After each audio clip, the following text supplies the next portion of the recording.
네, 글로벌 투자에 관한 유용한 정보를 전해드리는 시간입니다. 도움 말씀 위해서 유한타증권 글로벌 인베스트먼트 본부의 유동원 본부장 모셨습니다. 어서 오세요. 안녕하십니까. 자, 미국 증시가 재상승 추세를 보이고 있습니다. 네. 오늘만 하더라도 앞에서도 여러 번 언급을 드렸지만 3대 지수 모두 상승을 했고요. 본부장님 나오실 때 보면은 항상 사상 최고치가 나오는 것 같아요. 어떤 투자 전략의 변화가 필요하겠습니까? 네. 말씀하신 대로 지난주부터 시장의 흐름이 변화가 있습니다. 재상승에 진입하는 모습을 보여주고 있습니다. 지난 2달간 말씀드렸던 내용 기억하시는지 모르겠지만 4월 중순 1사분기 실적 발표 때까지는 계속적으로 저가 분할 매수를 해야 된다라는 말씀을 드렸죠. 네. 지금 보면은 사실 4월 중순까지 기다리는 게 아니라 지금은 좀 더 적극적인 매수 패턴을 가져가셔야 된다라고 말씀을 드리고 있고요. 실제 저점 형성이 예상보다 빠르게 이루어지고 있다라고 말씀드리겠습니다. 크게 두 가지 변화를 감지할 수가 있는데요. 우선 첫 번째는 말씀드린 대로 시장이 더 빠르게 재상승에 진입하고 있다라는 부분이 되겠고요. 또 두 번째는 이제까지 뭐 금리 상승 가지고 우려를 해왔다면 이제 그런 부분은 사라지는 것 같고요. 가치주 성장주에 대한 논란은 뭐 더 이상 하지 않고 있는 모습 보여주고 있습니다. 이를 벗어나서 오히려 다시 또 성장주라든지 대형주들에 대한 매력도에 대해서 관심을 가지고 있다라고 말씀드리겠습니다. 지난주의 흐름을 보면 대표적으로 수익률이 저조했던 나스닥이 굉장히 큰 폭의 상승을 보여주는 모습 보여주고 있고요. 또 이번 주에도 똑같은 모습 나타나고 있습니다. 지금 나스닥 차트 한번 보시면은요. 과거에도 그랬지만 8월, 9월 달입니다. 작년 W자를 형성하고 나서 큰 폭의 상승을 했듯이 이번에도 또 W자를 형성하고 두 번째 바닥이 더 높아지면서 상승 추세에 접어 들어가는 모습 보여주고 있습니다. 자, 이렇게 나올 수 있는 이유는 또 여기에 대해서 적극적으로 말씀드렸던 이유는 펀더멘털이 뒷받침되고 있기 때문에 그렇습니다. 네. 지금 잔존가치 모델상의 나스닥 상승 여력을 계산해 보면 최악의 시나리오를 집어넣는다 하더라도 올해 말까지 한 8.3% 정도 상승할 수 있는 여력이 나오고요. 최고치로 계산하면 28% 정도 나옵니다. 네. 더 나아가서 이 나스닥 중에서도 나스닥 100기업, 대형주 100개 기업을 들여다보면 그 상승 여력이 더 높다라는 데 의미를 두겠습니다. 평균적으로 예상치를 보면 한 29% 정도의 상승 여력, 최대치로 계산하면 37% 정도가 나오게 됩니다. 그래서 말씀드리는 부분은 최근에 다시 나스닥 100에 대해서 관심을 가지시고 대표적인 ETF인 미국 상장 QQQ에 그렇죠. 대해서 들여다보실 필요가 있다라고 말씀드리고 있습니다. 잔존가치 모델상 점검을 해봤을 때 나스닥 100 지수 그리고 QQQ라는 ETF의 상승 여력이 어느 정도 남아 있는지를 체크를 해봤습니다. 우리가 부양책 얘기를 빼놓을 수가 없을 텐데요. 다소 난항을 겪고 있고 아직까지 완벽하게 통과가 되지는 않았지만 바이든 정부의 인프라 부양책과 더불어서 관련해서 함께 나오는 게 법인세 인상이라든지 소득세 인상 이야기거든요. 네. 이 증세와 관련해서는 증시에 미치는 영향 어떻게 바라보십니까? 네. 우선 부양책을 좀 들여다보고요. 네. 또 증세가 어느 정도로 영향을 미칠지를 한번 짚어보겠습니다. 말씀하신 대로 2.25조 달러, 원화로 2,540조 원, 대대적인 부양 정책이 발표가 됐죠. 관련해서 특히 인프라 부분에 있어서의 투자, 반도체, 전기차 이런 쪽에 대한 투자가 얘기가 나오고 있습니다. 좀 자세히 들여다보면 교량 도로 건설 쪽에 6,210억 달러, 그리고 또 주택 개량, 초고속 인터넷 인프라 부분에 6,500억 달러, 또 노인 장애인 지원에 4,000억 달러, 제조업 R&D 쪽에 5,800억 달러 이렇게 투자를 하게 됩니다. 여기에 관련해서 아무래도 재원이 필요하기 때문에 법인세를 올리겠다라는 얘기를 했고요. 계속 돈을 찍을 수만은 없죠. 세금 관련된 부분에 있어서도 영향을 미치게 되는데요. 발표한 내용은 21% 법인세에서 28%로 인상을 하겠다라는 얘기입니다. 네. 그런데 여기에 대해서 어떤 변화도 있을 수 있다. 25%로 올릴 수도 있고 여기에 대해서는 아직 의견이 분분합니다. 그래서 어쨌든 28% 올린다라는 최악의 시나리오를 가지고 어떤 영향을 미칠지를 한번 계산을 해봤습니다.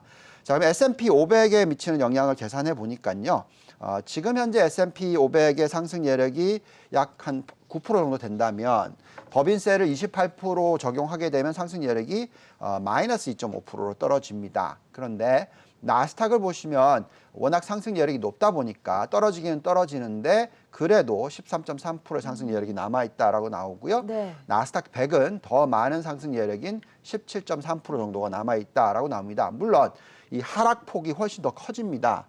왜냐하면 나스닥 100 기업 같은 경우에는 그만큼 자기 자본 이익률이 28%나 되기 때문에 그 깎이는 부분이 더 많아지죠. 아무래도 세금을 내게 되면. 네. 그렇지만 그래도 워낙 저평가되어 있다. 워낙 돈을 많이 벌고 있다라는 게 핵심 포인트가 되겠습니다. 여기서 또한 법인세율이 28%가 아니라 점차적으로 올라갈 가능성이 높고 또 25%에 멈출 수도 있습니다. 그래서 이런 부분들을 감안했었을 때는 법인세 부분에 대한 우려는 어떻게 보면은 단기적일 것이다라고 생각이 들고요.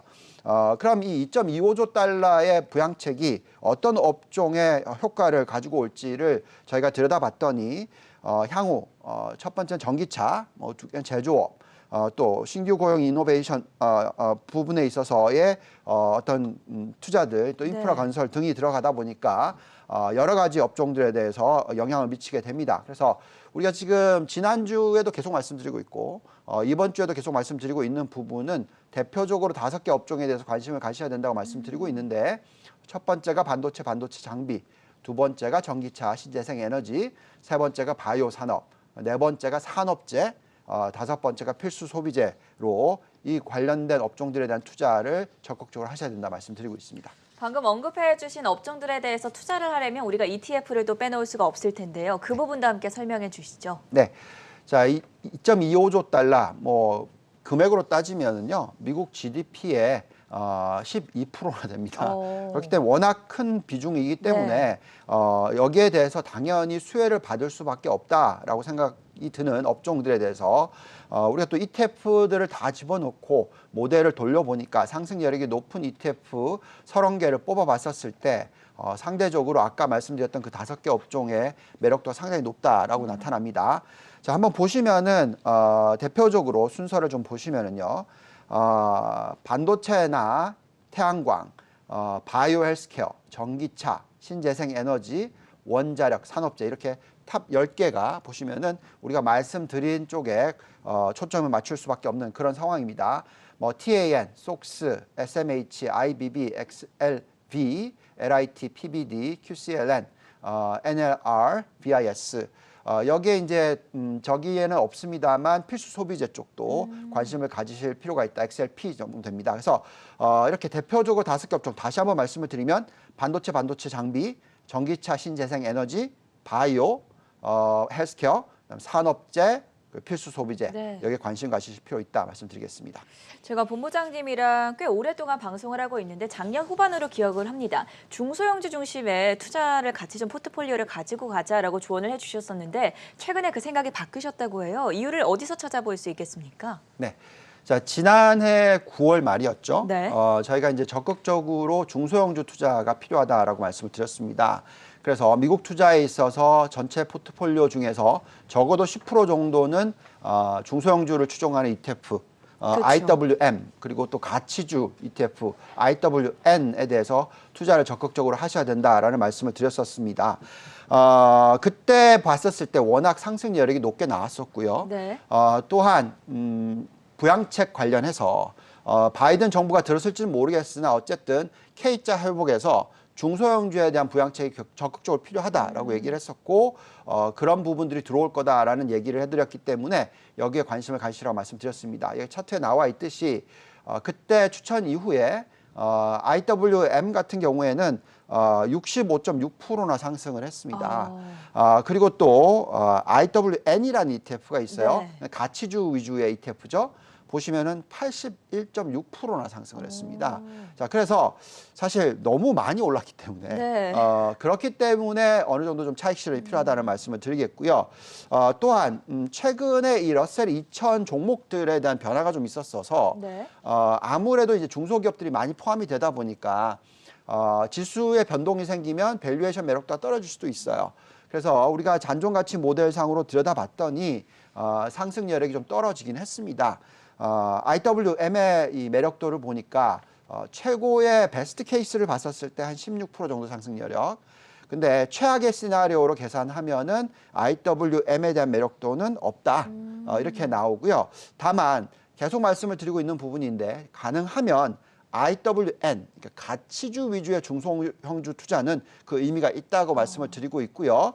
ETF로 보면은 상승 여력을 보면 잔존가치 모델상 아무리 낮게 봐도 한 5% 정도의 상승 여력, 네. 높게 보면은 거의 한 28% 이상 이렇게 나오고 있어서 중소형주에 대한 부분에 있어서는 좀 차익 실현을 하는데 그나마 10% 정도를 남겨놓는다면 30% 중에서 10% 정도를 남겨놓고 20%를 판다면 그 남겨놓는 10%는 IWN, 중소형 가치주에 초점을 맞추시라는 말씀 드리고 있습니다. 그럼 이렇게 중소형주 투자 비중을 줄인다면 그 나머지 돈으로는 어느 새로운 또 투자처를 찾아보면 좋을지 거기까지 한번 설명해 주세요. 네, 다행스러운 것은 러셀 2000 중소형주 말고요. 네. 러셀 1000, 그러니까 대표적인 1000개 기업에 투자하는 아. ETF의 매력도는 여전히 높다라고 나옵니다. 지금까지 말씀드렸던 것은 중소형주 투자에 대해서 작년 9월부터 10%에서 쭉 늘려서 올해 연초까지는 전체 미국 포트폴리오 30%까지 늘렸다면 지금부터는 그 30% 중에서 20%를 팔고 그 20%를 이 러셀 1000 관련된 ETF에 투자하는 게 적절하지 않나라는 말씀을 드립니다. 우선 그 성장주 IWF라는 ETF가 있는데요. 네. 상승 여력이 낮게는 30%, 최고로는 뭐 46% 넘게 나오고요. 대표적인 종목들 들어간 걸 보면 애플, 마이크로소프트, 아마존, 테슬라 뭐 이런 대형주들이 들어가고요. 이런 게 전체의 포트의 44%나 됩니다. 나머지 55% 정도 되는 것이 중소형주들 네. 들어가고요. 또한 그 가치주 ETF도 있습니다. IWD라는 ETF가 있는데 상승 여력이 낮게는 20%, 높게는 40% 정도가 나옵니다. 네. 그래서 워낙 매력도가 높고요. 이쪽은 이 금융주 비중이 25%가 넘습니다. 그래서 아까도 말씀드렸듯이 20%의 차익 실현을 한다면 네. 그 20%를 10%, 10%씩 나눠서 IWF와 IWD에 투자를 하시면 앞으로 한 6개월 정도 상당히 높은 수익률을 올리시지 않을까라는 기대를 가지고 있습니다. 혹시라도 방금 전해드린 내용 유동환의 글로벌 포트폴리오를 다시 보고 싶으시거나 놓치신 분들은 한국경제TV 유튜브에 편집된 영상 올라가고 있으니까요. 참고해 보시면 좋을 것 같고요. 지금까지 유한타증권의 유동환 본부장이었습니다. 고맙습니다. 감사합니다.